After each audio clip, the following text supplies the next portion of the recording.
Senhor esteja convosco. Ele está no meio de nós. Proclamação do Evangelho de Jesus Cristo, segundo Mateus. Glória a vós, Senhor. Naquele tempo, os discípulos de João aproximaram-se de Jesus e perguntaram: por que razão nós e os fariseus praticamos jejuns, mas os teus discípulos não? Disse-lhes Jesus: por acaso os amigos do noivo podem estar de luto enquanto o noivo está com eles?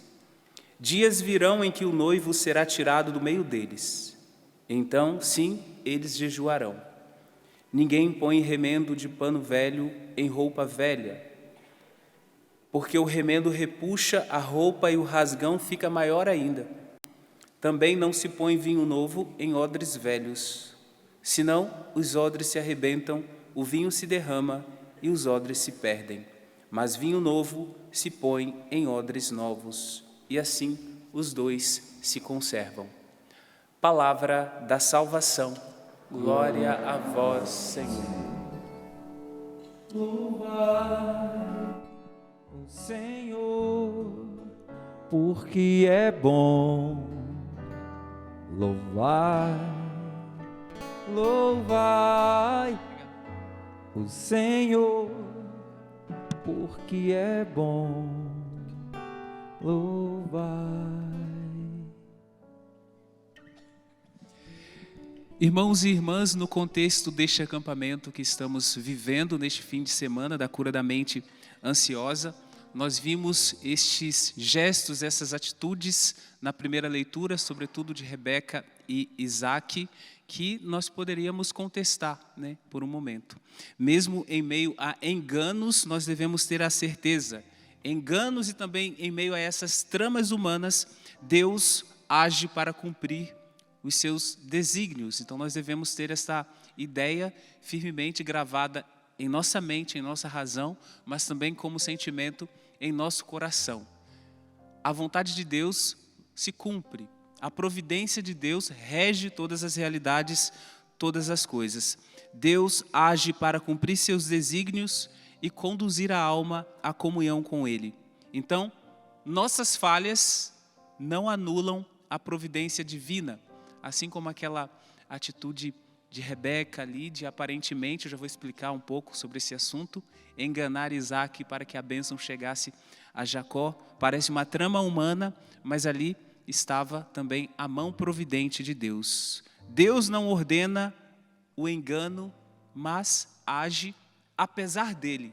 Também é assim na nossa vida, Muitas vezes também a vontade de Deus se realiza diante de estruturas como aquilo que nós ouvíamos no Evangelho, estruturas antigas que nós criamos e não queríamos abrir mão daquela estrutura, mas Deus, a partir do toque da mão dele, vai moldando tudo e vai corrigindo.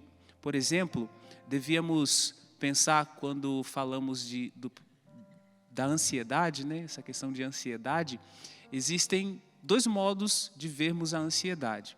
Então, poderíamos dizer de uma ansiedade sadia e, claro, a doentia também, que já leva a um certo controle ou um descontrole sobre a sua vida. Mas que tipo de ansiedade sadia é essa que o padre Edson agora menciona na homilia? Por exemplo, você tem que fazer uma viagem para a Canção Nova, você veio para esse retiro, então, logicamente, você se preparou para esse retiro, preparou a mala, ali pensou.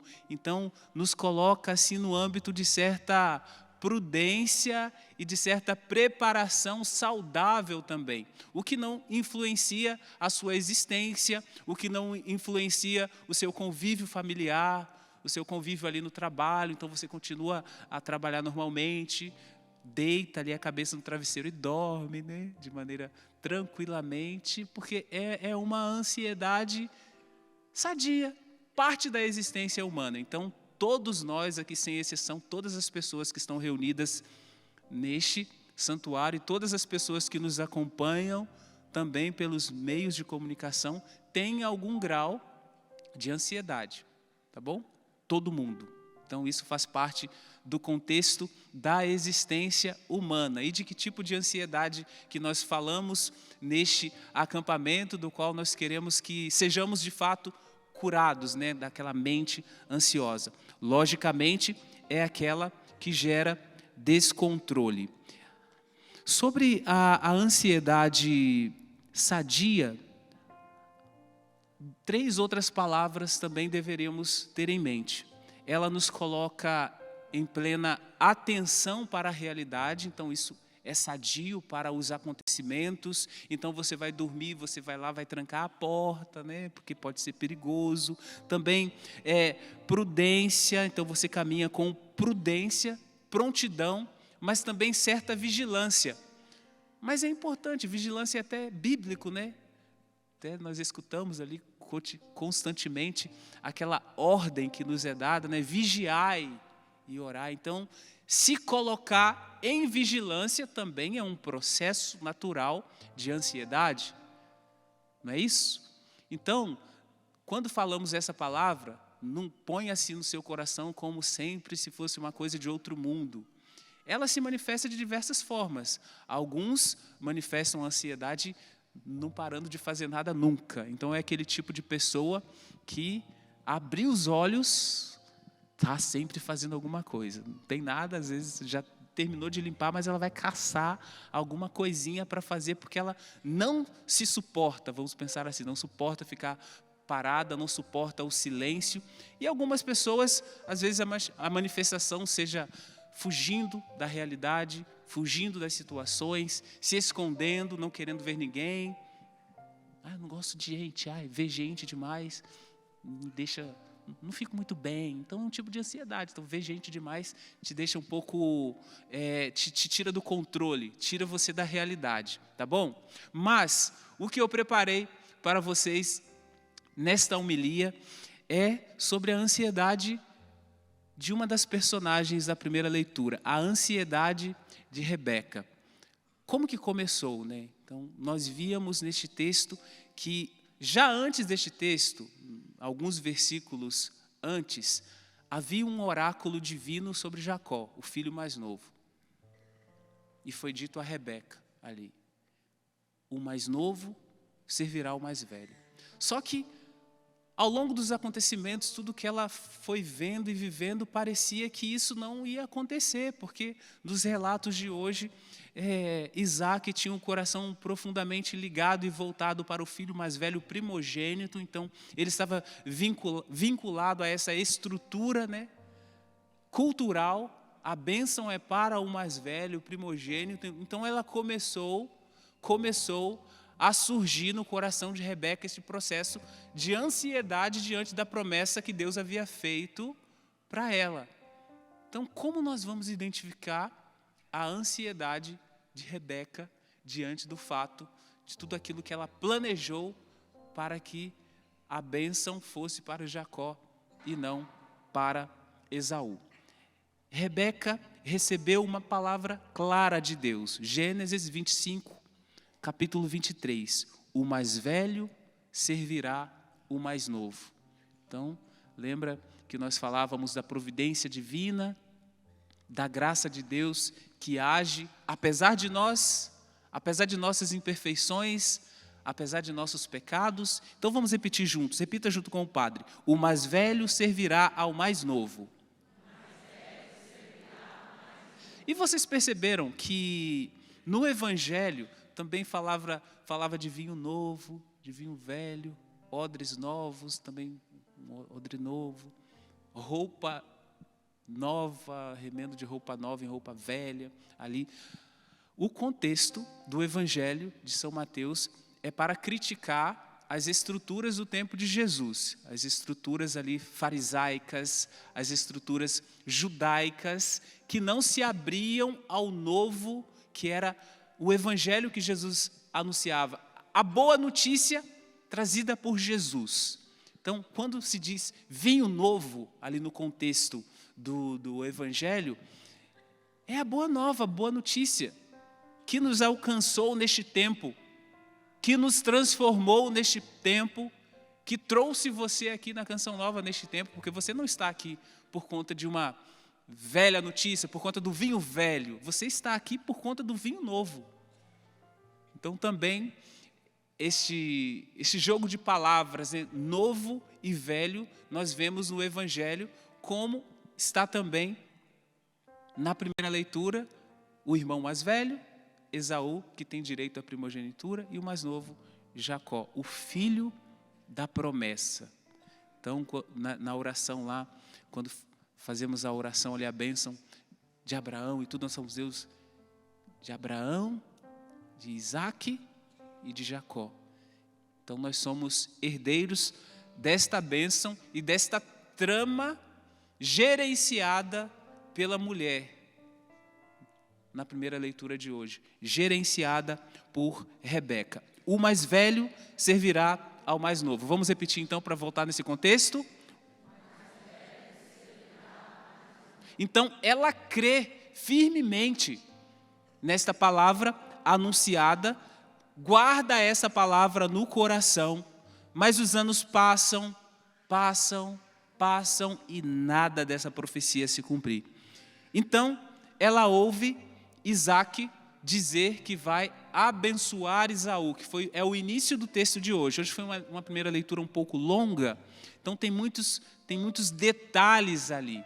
Então este é um detalhe do início do texto. Então quando ela escuta Isaac começar a dizer que vai abençoar Esaú, sendo que a promessa de Deus, o oráculo ali que ela havia escutado, falava da bênção para Jacó, que processo foi gerado no coração de Rebeca? Foi gerado um processo de ansiedade.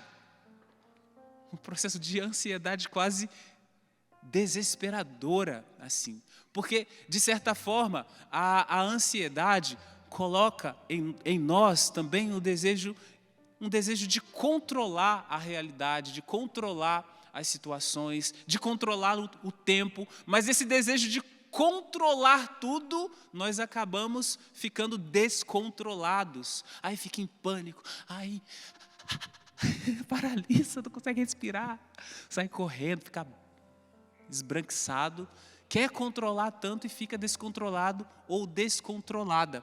Então também Rebeca viveu, claro, em grau um pouco menor ali, e iniciou-se um processo de ansiedade em Rebeca ali. Não é isso? Vocês conseguem perceber isso enquanto o padre fala ou não? Sim ou não? Ah, sim, né? Sim ou não? Sim. Porque agora, né, eu acho que a gente desenha e assim a gente consegue perceber. Então ela escuta Isaac dizendo, vou abençoar Esaú. Meu Deus. Mas não foi isso que Deus falou. Foi isso que Deus falou. Como assim? Então, o primeiro passo é esse, ela escutou. Os anos passaram, ela escutou isso, e ela começa a ter uma reação muito estratégica e muito rápida também, quase que calculada ali, matemática. Ela ouve o plano de Isaac, planeja uma resposta, conduz Jacó ao local da bênção e assume o risco. Aí põe ali todos os sigilos, né? Põe os pelos ali na mão para ver se na hora que chegar ali na frente do pai ele não perceber. Então ele toca, de fato, sente que a mão parece ser de fato de Esaú, mas a voz parece de Jacó.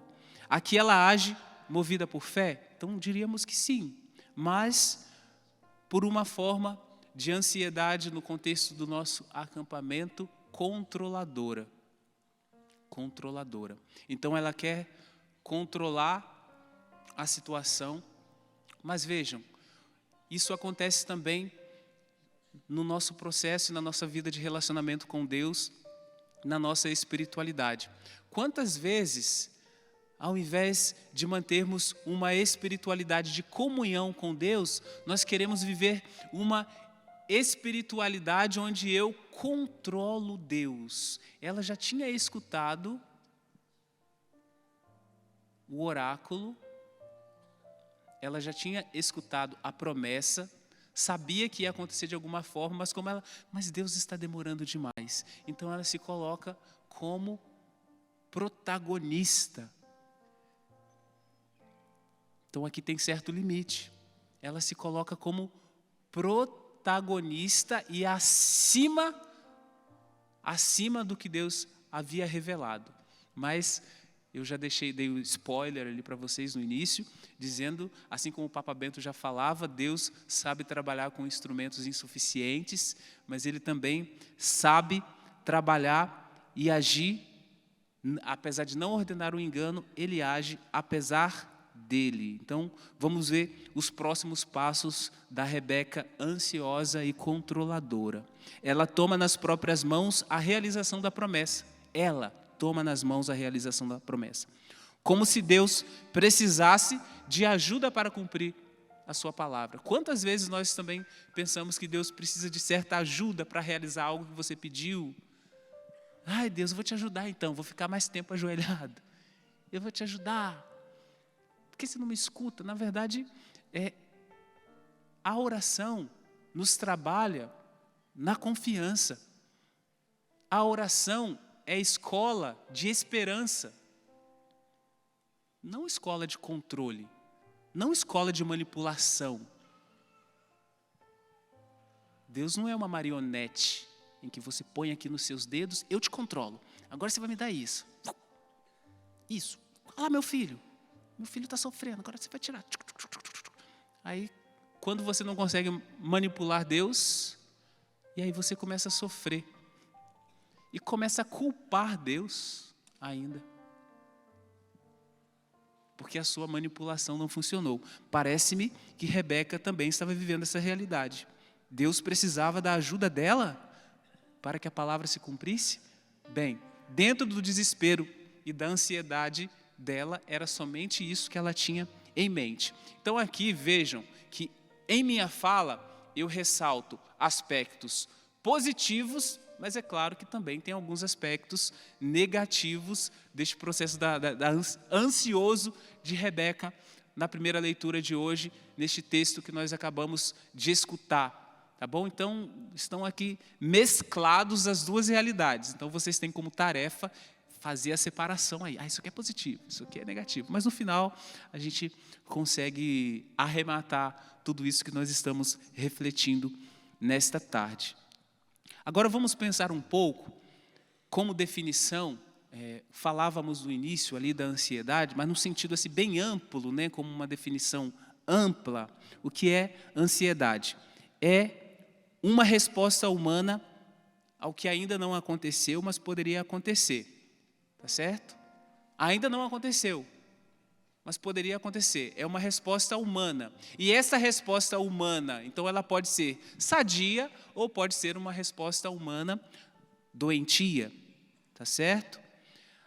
A sadia surge com aquelas 3 palavras que falávamos no início da homilia também, nos coloca em estado de atenção, de vigilância, de prontidão, motiva ações prudentes e responsáveis.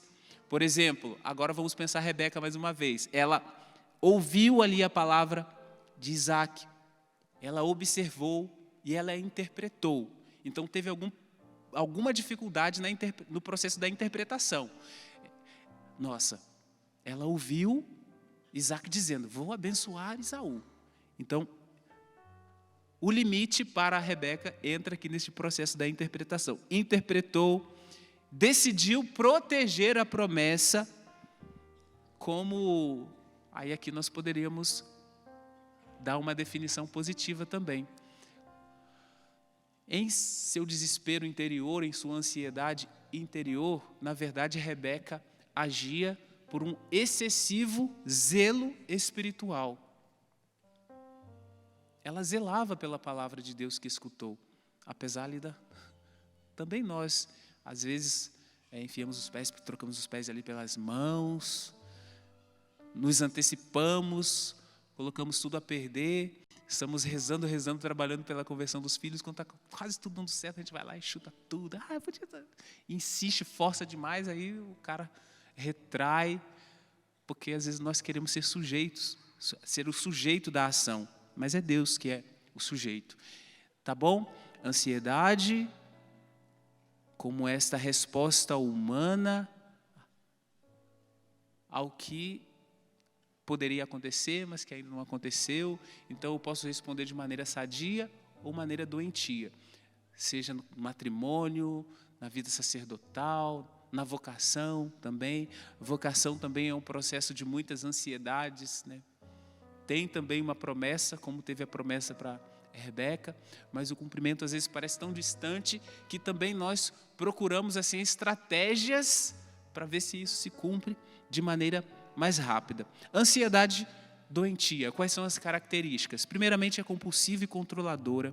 Surge quando a mente não suporta o ainda não. Entendeu? Eu prometi, isso vai acontecer, mas ainda não. Então, o ainda não é penoso para aqueles que sofrem desta ansiedade, neste caráter mais negativo, né, doentio. Ainda não. Ai, meu Deus, essa cura que não vem. E às vezes a pessoa fica ansiedade por estar com ansiedade, por estar com ansiedade. Aí cada vez que fica com ansiedade, fica mais ansiosa e não melhora nunca. É um processo assim, espiral. Aceleramos o tempo e controlamos também os outros nesse tipo de ansiedade. Quando Rebeca mente, disfarça Jacó ali de Esaú e manipula Isaac, ela entra no terreno do excesso de controle. Típico da ansiedade que não confia mais que Deus fará as coisas a seu tempo. Então ali tem certo pecado também. Ela desconfia da ação de Deus. Tá bom? Ela desconfia, mas persevera. Aquele oráculo ressoava nos ouvidos dela, né? Que ela escutou durante a gravidez. Jacó é o escolhido. Por isso, diante da hesitação de Isaac, ela atua. Ela precisa atuar. Com todos os riscos morais e emocionais que essa realidade implica. Ela conduz Jacó para a bênção. Rebeca, poderíamos dizer, estava cega pela vontade de Deus. E essa palavra cegueira eu utilizo aqui de maneira muito estratégica, porque nós sabemos que Isaac também estava cego. Vamos repetir com o padre? Rebeca estava cega pela vontade de Deus. Agora nós devemos nos perguntar se em nossa caminhada, se também às vezes nós não ficamos cegos, mas nós ficamos cegos pela nossa vontade ou pela vontade de Deus. Em Rebeca, ela estava cega pela vontade de Deus, mas em alguns momentos ela estava cega por conta da vontade dela também. Mas a vontade dela era para que se cumprisse a vontade de Deus que ela tinha escutado naquela promessa. Então, se formos colocar aqui no combo, ela ainda fica com pontos positivos, tá bom? Ela fica no azul, ela não fica no vermelho, ela fica bem ainda. Mas e nós? Será que somos cegos para que a vontade de Deus de fato se realize em nossa vida? Ou estamos cegos por conta daquilo que eu quero, da necessidade de controle que habita o meu interior, que habita o meu coração? As ações de Rebeca podem ser interpretadas como lealdade ao propósito divino. Lealdade àquilo que Deus tinha falado ao coração dela, que era a promessa de bênção para Jacó, porque ele era o filho da promessa. E eu acho que, por hora, nós podemos fechar, né, a reflexão aqui com essa personagem, Rebeca, e a ansiedade que ela demonstrou. Ela demonstrou certa ansiedade porque ela estava cega pela vontade de Deus, para que a vontade de Deus se cumprisse. E agora vamos falar um pouco de Isaac, a cegueira de Isaac.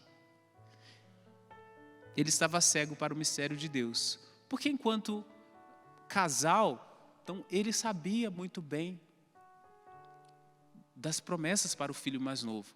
Mas falávamos do vinho velho, ele estava excessivamente preso à estrutura cultural na qual a bênção deveria ser dada para o primogênito. Então, apesar de constantemente escutar de Rebeca que a bênção deveria ser dada ao mais novo, ele não estava disposto e provavelmente também não tinha coragem para fazê-lo. Então, como vamos interpretar a cegueira de Isaac? De maneira analógica, falamos que Rebeca estava cega pela vontade de Deus. E Isaac, hein? Cegueira diante do que parece certo, mas não justo. A bênção ali para Jacó não é justo. Ele não é o primogênito. Certas cegueiras só se desfazem quando deixamos Deus abençoar, não com base nas aparências, mas segundo o propósito dele de fato.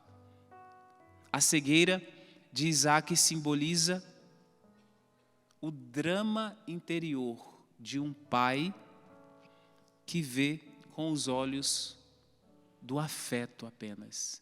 Ele era mais ligado a Esaú do que a Jacó. Jacó era mais vinculado a Rebeca. Eu sei que tem muitos, quem aqui já é pai e mãe, só levanta assim, para eu saber assim, a quantidade presente aqui no santuário. Então tem um bom grupo que também carrega com certeza certo drama interior. Qual drama interior você traz enquanto celebramos essa Santa Missa, enquanto vivemos a Eucaristia, enquanto escutamos esta homilia? Às vezes tem o drama dos filhos que não se sentem amados, do filho que chega e joga na sua cara que você ama mais o outro do que ele, e por isso ele é rebelde. Também tem o drama daquele filho que você sabe que precisa de mais cuidado, e você cuida mais porque você sabe que ele precisa, mas às vezes o outro não entende. Tem muitos dramas interiores e afetivos no mundo familiar, e nós precisamos identificar os nossos. Então você pergunta para você mesmo: qual é o meu drama interior? Vamos repetir? Qual é o meu? Um pouco mais forte? Então o drama de Isaac era um drama afetivo. Ele estava vinculado a Esaú muito mais do que a Jacó, apesar de saber da promessa referente ao filho mais novo. Um drama afetivo. Ele se apega também à tradição cultural, não consegue romper os odres velhos. E neste ponto, essa narrativa que escutamos revela certa profundidade espiritual. Quando o pai não consegue enxergar, é a mãe que escuta a palavra e age. Se Isaac está cego para a vontade de Deus, Rebeca está cega pela vontade de Deus, que deve se cumprir. Que vocês repetiram com o padre a frase, não foi? Falando de Rebeca, que estava cega pela vontade de Deus. E agora Isaac, além da cegueira física, está cego também para a vontade de Deus. E a mãe escuta a palavra divina e age. Sabemos, né, que na nossa realidade aqui no Brasil, que por porcentagem, em grau bem maior, assim, quem leva, né, o homem para a igreja é a mulher. Então, tem muito mais mulheres na igreja, no mundo religioso, do que homens. Então, quando o homem não consegue escutar a palavra, a mulher escuta, a mulher intercede, a mulher, ela põe os joelhos no chão, ela reza, a mulher age, e graças a Deus, com o tempo, com muito suor, lágrimas, né, o homem também é transformado. Pode acontecer o contrário, não estou dizendo que é impossível, né?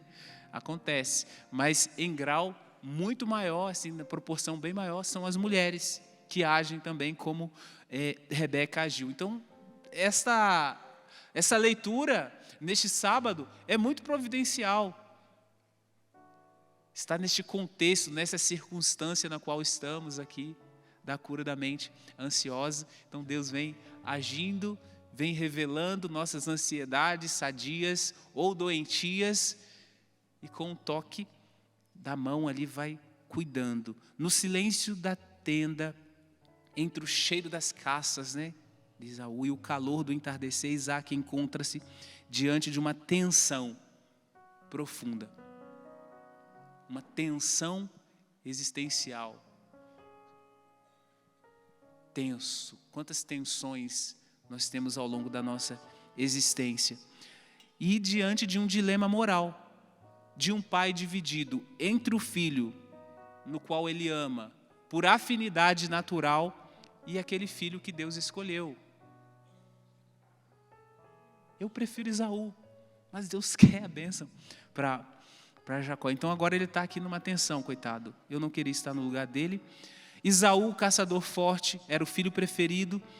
Talvez, agora aqui devemos pensar também, fazer uma análise psicológica das projeções que talvez Isaac fazia naquele momento, porque Esaú era o preferido, talvez porque representava tudo aquilo que Isaac já não era mais. Era vigoroso, independente, viril.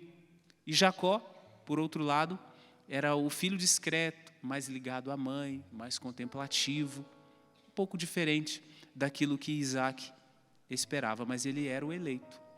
Jacó era o eleito, conforme o oráculo de Deus a Rebeca. O mais velho servirá ao mais novo.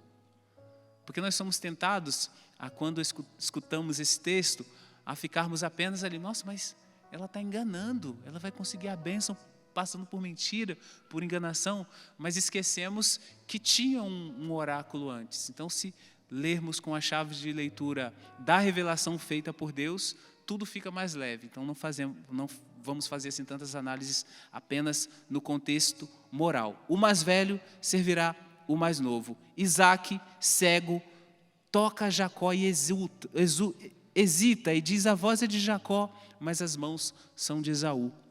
É o momento exato em que a cegueira espiritual e a crise moral se encontram.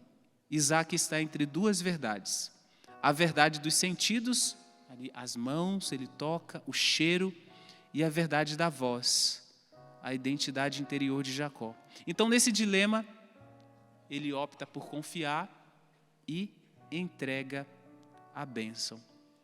Mas, na verdade, nós vamos entender que Isaac deu de doido ali, fez de sonso, porque no fundo, ele sabia que quem estava ali era Jacó, mas ele não queria se responsabilizar por aquilo. Ele não queria assumir o peso de ter que renunciar a uma estrutura antiga, cultural. É o primogênito que deve receber a bênção. Ele não quis assumir a responsabilidade de uma aparente injustiça. E ele abençoa. Ele se faz de sonso. Sua cegueira representa o dilema moral de um pai que se dividiu ali. Isaac possui uma parcialidade internalizada. E agora nós vamos tentar entender o que é isso. Parcialidade internalizada? Já que a ausência de clara percepção se reflete também nos seus julgamentos. Parcialidade internalizada é quando um afeto, uma preferência ou expectativa pessoal molda aqui a minha mente, ou consciente ou inconscientemente, o meu julgamento, mesmo diante de evidências contrárias. Então, qual que era a parcialidade internalizada de Esaú? De Isaac. Quem precisa receber a bênção é Esaú. Mas tudo mostrava o contrário. A palavra de Deus, Rebeca constantemente ali na cabeça dele. É Jacó, é Jacó, é Jacó. Mas estava tão internalizado que ele não conseguia fazer diferente. Ele não quer ver que Deus escolheu o mais novo. Ele internalizou a ideia de que o mais velho, o guerreiro, o caçador, aquele que é fruto das minhas preferências, aquele que é o filho mais digno, então ele não quer romper com a ideia de que aquele que na mente dele é o melhor não vai receber a bênção. No contexto de Isaac abençoando Jacó, mesmo em dúvida, aqui nós compreendemos um rompimento dessa cegueira interior e aquele tipo de inclinação afetiva que ele tinha, mas que foi rompido. Interferiu no discernimento. E foi aí que Rebeca, já falei para vocês no início, teve que agir. Era também, irmãos e irmãs, uma cegueira espiritual, este não querer abençoar, uma incapacidade de perceber. Ele suspeitava fortemente de que deveria dar a bênção, mas fez a opção de não dar, né? Mas ali, diante de Jacó, que se apresentou ali como Esaú, ele abençoa. Eu vou abençoar meu filho Esaú. Mas no fundo, ele sabia que era Jacó. Porque a mulher agiu. Agora eu convido você, ainda assim, da forma que você está, diante de tantas palavras que refletimos, ao longo desse dia você ouviu talvez tantas vezes, tantas definições sobre ansiedade, mas vamos nos colocar neste ponto diante do projeto de Deus para cada um de nós. Projeto de felicidade, né? Projeto de reconstrução. Projeto de vida nova. Também a ação de Deus para a sua família. As promessas que você sabe que Deus fez, mas que tem demorado. Está demorando demais. As promessas que Deus fez para a sua vocação, mas que parece que as portas estão se fechando para você, tudo que você faz, todos os passos que você dá, não resolve, não se realiza. Então, é o momento de crescermos em confiança na revelação divina, muito mais do que o nosso desejo de controlar o tempo, muito mais do que o nosso desejo de controlar as circunstâncias, de controlar as situações.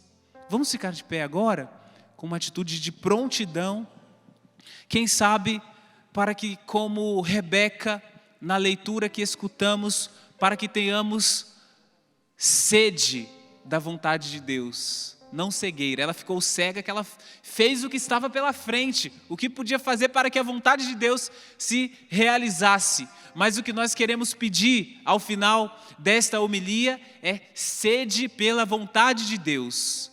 Repita assim com o Padre: Senhor, nesta tarde eu peço uma verdadeira sede por sua vontade em minha vida. Assim como a sua vontade se cumpriu na vida de Jacó, apesar das circunstâncias, eu acredito que assim também será na minha vida. Abençoa-me, Senhor, com a sua presença. Abençoa-me, Senhor, com o toque de sua mão.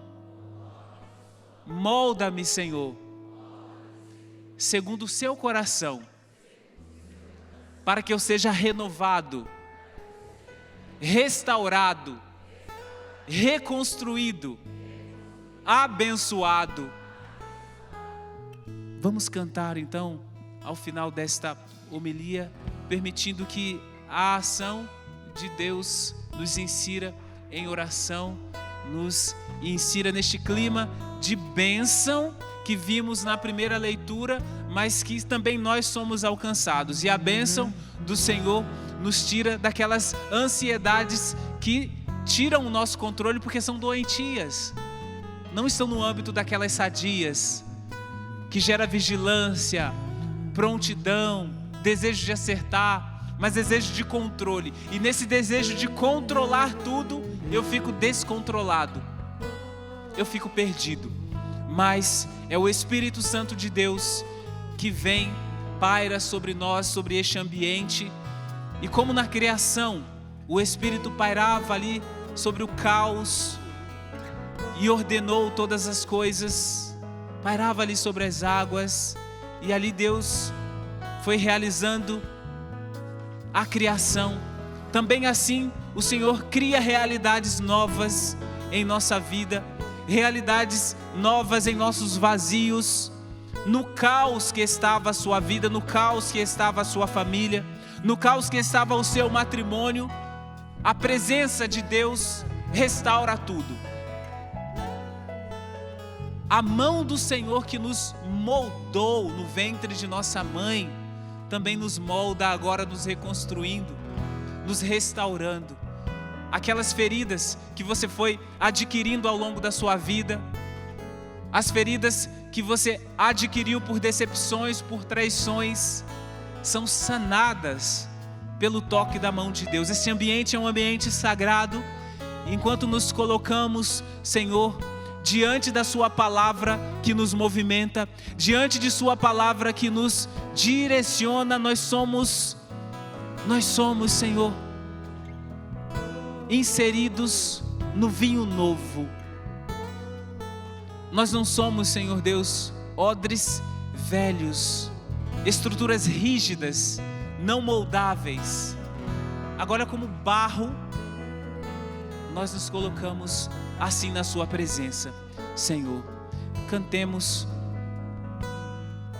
Se você olhar esses vitrais aqui, tá vendo que o sol está se pondo, o dia está se acabando, mas ele não acabou, não leva a esperança. Basta nos confiar, e temos que confiar. Nós confiamos, Senhor, nas tuas promessas. Vamos cantar isso. O sol vai se pondo, mas um dia vai chegando ao fim. A chama da esperança ainda queima no coração. A estrada é muito longa, mas a vida não acabou. Eu sei, meus olhos não enxergam a vitória, mas existe o Deus de amor que me ensina a não perder a fé. Pois mesmo se a fé é pequena, milagres acontecerão. Vou confiar no Deus da aliança, que abriu o mar vermelho quando não havia mais saída. Vou confiar no Deus que nos deu seu Filho para nos salvar e nos deu aliança eterna. Vamos erguer os nossos braços. Vou confiar, confia no Deus da aliança, que abriu o mar vermelho, quando não havia mais saída. Vou confiar no Deus que nos deu seu Filho, para nos salvar e nos deu aliança eterna. Vou confiar sobre a depressão, vou confiar com a ansiedade, vou confiar com toda a dor, vou confiar as inseguranças da vida, vou confiar sobre todas as coisas, vou confiar. Canta isso, canta. Vou confiar, vai. Vou confiar no Deus da aliança, no Deus da aliança, que abriu o mar vermelho, quando não havia mais saída. Vou o quê? Vou confiar no Deus que nos deu seu Filho para nos salvar e nos deu aliança eterna. Vou confiar.